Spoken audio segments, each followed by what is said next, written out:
नमस्कार, मैं हूँ के आर राय।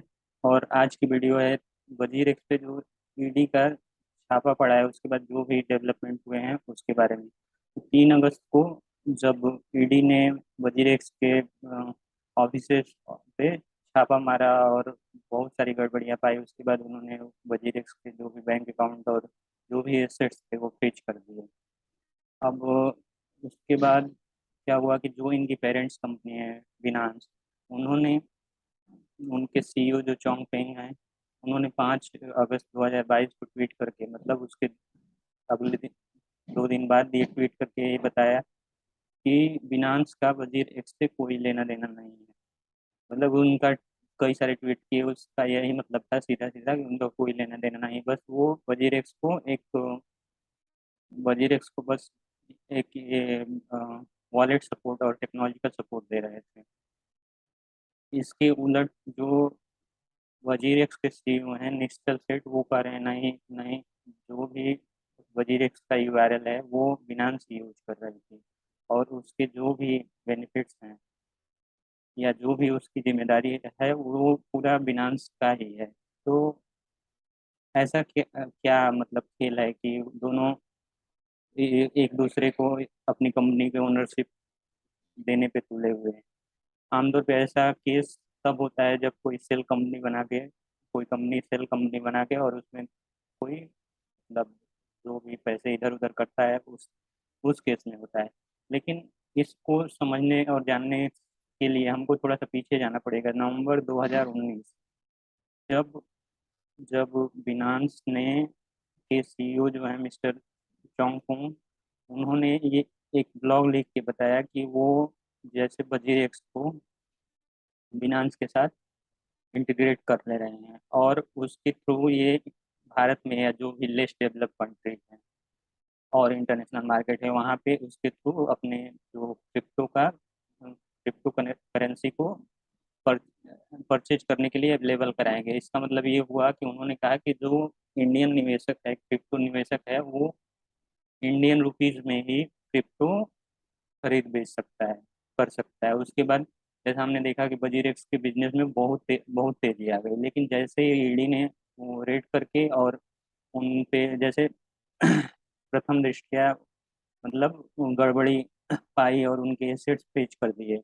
वजीरेक्स पे ऐसा आरोप है कि वो जो क्विक लेंडिंग ऐप हैं उनको, मतलब उनके साथ मिलके कुछ फाइनेंशियली इरेगुलेटरी कर रही थी, कुछ गड़बड़ियाँ कर रही, फाइनेंशियली गड़बड़ी कर रही थी।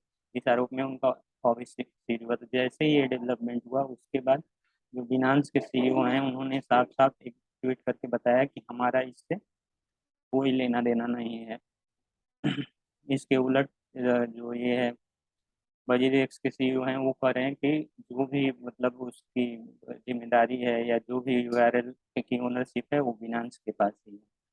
तो ऐसा क्यों है कि बिनांस वजीर एक्स से अपने आप को दूर दिखाना चाहता है?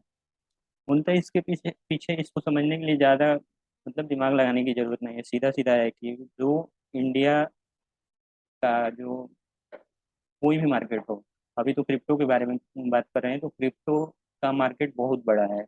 अभी भी एक अनुमान के मुताबिक 10 करोड़ मतलब लोग क्रिप्टो में निवेश करते हैं। तो जैसे बिनांस ऐसा नहीं चाहता है कि जो भी जैसे इंडियन रेगुलेटरी एजेंसियां हैं उनसे कोई सीधा सीधा पंगा लिया जाए। सीधी सीधी ये बात है, इसलिए वो अपने आप को पहले ही इससे अलग कर ले रहे हैं ताकि फ्यूचर में उनको दिक्कत ना हो। और इसके उलट अब जो सब लोग जैसे बिनांस सीईओ ने ऐसा ट्वीट किया कि जैसे हम हमारा वजीर एक्स से कोई लेना देना नहीं है, तो वजीर एक्स के साथ साथ ऐसा भी कोई भी मतलब क्रिप्टो का निवेशक या जो भी उसके जानकार होंगे, वो सब लोग लगभग उस वजह से एकदम शॉक में रह गए कि ऐसा ही क्यों कर रहे हैं। क्योंकि आज तक जो भी ग्लोबल कम्युनिटी है या जो भी Indian Indian investors crypto investor community है, सबको यही पता है कि जो वजीर एक्स का ओनर है वो बिनांस है। तो बिनांस इंटरनेशनली एक बहुत बड़ी कंपनी है, रेप्यूटेड कंपनी है। इस वजह से मतलब इसमें एक 2019 के बाद एक जैसे क्रिप्टो में निवेश की स्पीड बहुत गति बहुत तेज तेज हो गई थी। अब इन सब मतलब ये सब सारी जो डेवलपमेंट हैं, सारी घटनाएं हैं, उसके बाद जो इसमें क्रिप्टो के जो इंडियन निवेशक हैं, इंडियन इन्वेस्टर्स हैं, उनकी स्थिति बहुत मतलब उनकी स्थिति बहुत खराब हो गई है।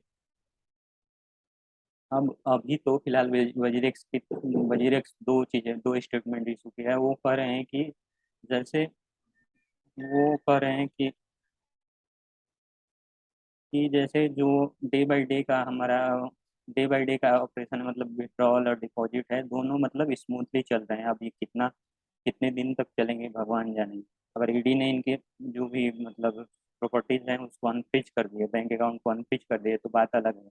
अगर नहीं अनफ्रीज किए तो फिर भगवान ही जाने। और दूसरी चीज़ ये है कि जो बिनांस है, उनके सीईओ ने एक और मतलब ट्वीट करके उन्होंने कहा कि देखो भाई, हम तो चाहे तो मतलब वजीरेक्स के वॉलेट को ही डिसेबल कर दें, लेकिन हम ऐसा नहीं करना चाहते हैं। तो जो भी वो इन्वेस्टर्स हैं क्रिप्टो के, वजीरेक्स के, वो वहाँ से अपना वॉलेट से जो भी उनके एसेट्स हैं वॉलेट में हैं, तो चाहे वो क्रिप्टो हो या कैश हो, तो उसको विड्रॉल करके और बिनांस के जो वॉलेट है उसके थ्रू आप इन्वेस्ट कर सकते हैं।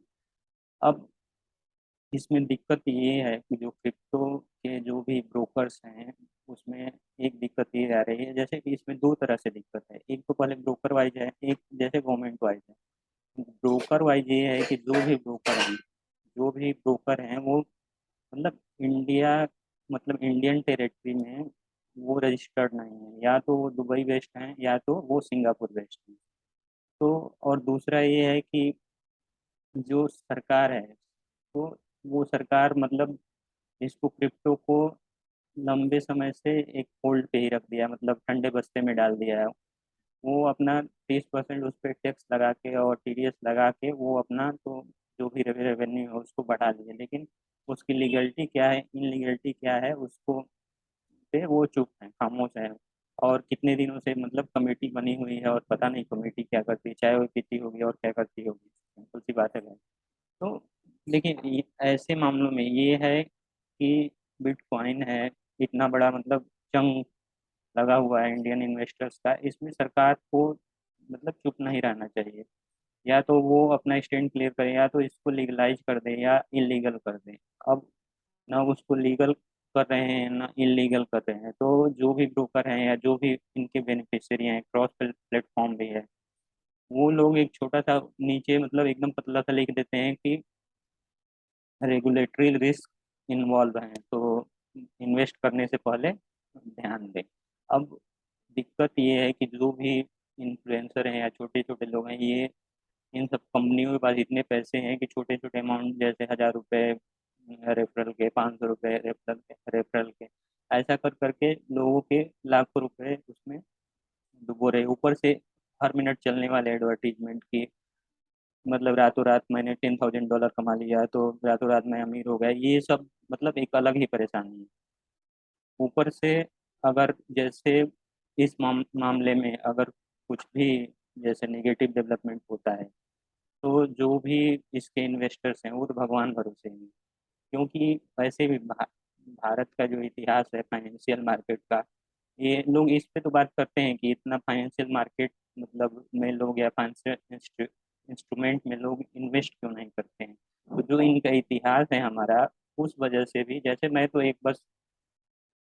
एक 2013-14 में जो एनएससीएल स्कैम हुआ था उसके बारे में मैं बताता हूँ। जैसे 2013-14 में NSCL, national stock spot exchange limited करके एक कंपनी ने एक्सचेंज बनाया। उसमें वो लोग कह रहे थे कि हम गोल्ड, जैसे कोई अगर पैसे देता है, जैसे आप तो गोल्ड खरीदते हो तो उसका फिजिकल पोजेशन लेना पड़ता है, तो उसमें रिस्क रहता है कि कोई गोल्ड चोरी हो गया है या उसके उसको रखने के लिए आपको बैंक लॉकर भी चाहिए। तो इन्होंने कहा कि हम उसको इलेक्ट्रॉनिक फॉर्म में, जैसे शेयर्स खरीदते हैं तो वो डीमेट फॉर्म में रहता है, तो वैसे ही हम गोल्ड को इलेक्ट्रॉनिक फॉर्म में रखेंगे और ब्रोकर्स को 6-6%, 7-7% उसमें कमीशन देने पड़े। इस वजह से बहुत तेजी से 2 साल में ही इन्होंने लगभग 8,000 करोड़ रुपए मतलब इन्वेस्टर्स के इकट्ठे कर लिए। और जब 2014 में वो जो भी उस समय की इन्फोर्समेंट एजेंसी थी, उन्होंने जब पहली गिरफ्तारी की, तो तब हुआ जब 5600 करोड़ रुपए का डिफॉल्ट हुआ, मतलब कंपनी पे करने में सक्षम नहीं हो पाई। और हम लोग भी उस समय ब्रोकिंग में ही काम कर रहे थे, जो भी मतलब क्लाइंट थे तो जिनके 10 लाख रुपए फंसे उनको मतलब 1000 रुपये 2000 ऐसे पे आउट आता था, तो एकदम से क्लाइंट चला जाता था।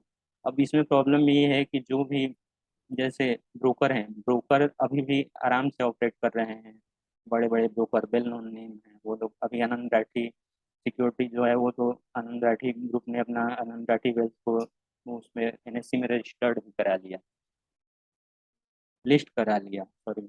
एनएससी में अभी उसका आईपीओ आया था। तो मतलब एक जो भी रिसेंट जो रिपोर्ट या डेटा लेवल है उसके अनुसार जैसे आनंद राठी ने 900 करोड़ का इसमें एनएससीएल में इन्वेस्ट कराया था, उसमें से बस 300 करोड़ ही वापस कर पाए। 600 करोड़ अभी इन्वेस्टर्स थे इनके पास पेंडिंग है, ऐसे आईएफएल ग्रुप है, इंडिया बुल्स है, कोटेक है, मतलब कोई भी ऐसा नहीं है जो उसमें इन्वॉल्व नहीं है। अब ये लोग ये अमाउंट इतने बड़े नहीं है, चाहे तो अगर सरकार थोड़ा सा उस पर सख्ती दिखाती तो ये इन ब्रोकरों से वसूल कर सकती थी। लेकिन ये जो जो ये केस है बिटकॉइन का केस है, इसमें तो यहाँ पे कुछ है ही नहीं, ऊपर से गवर्नमेंट तो कह ही रही भाई हमारा कुछ लेना देना नहीं, तुम अपना देख लो।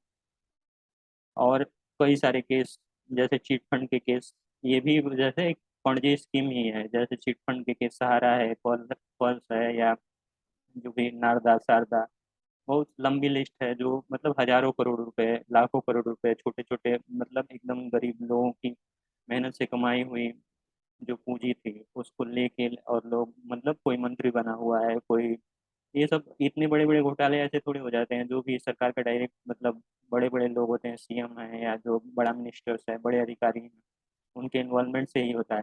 जो लोग मतलब चाहे सहारा ही हो या नारदा हो शारदा हो, सबको पता है कि कौन इसके लिए जिम्मेदार है, लेकिन उसमें कुछ कोई मतलब कोई कुछ करना ही नहीं चाहता है, क्योंकि अल्टीमेटली बेनिफिशियरी तो सभी लोग हैं। नहीं तो ये जो भी ब्यूरोक्रेट्स हैं और जो ये पॉलिटिशियन है वो इतनी बड़ी लग्जरी लाइफ कैसे आकर जीते हैं।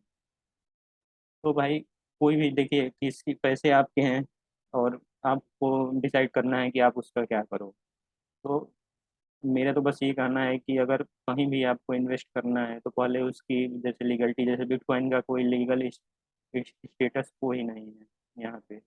तो और सारे उसको छोड़ के और सारे मतलब और भी गम है जमाने में मोहब्बत के सिवा, तो बहुत सारे और इंस्ट्रूमेंट है, जैसे इक्विटी है, गोल्ड है, सिल्वर है, ये रियल एस्टेट है, या एफडी है। कुछ नहीं है तो एफडी है, कम से कम आपका पैसा तो सुरक्षित रहेगा भले उसमें जो भी नुकसान हो रहा है। तो अभी के लिए इतना ही, धन्यवाद।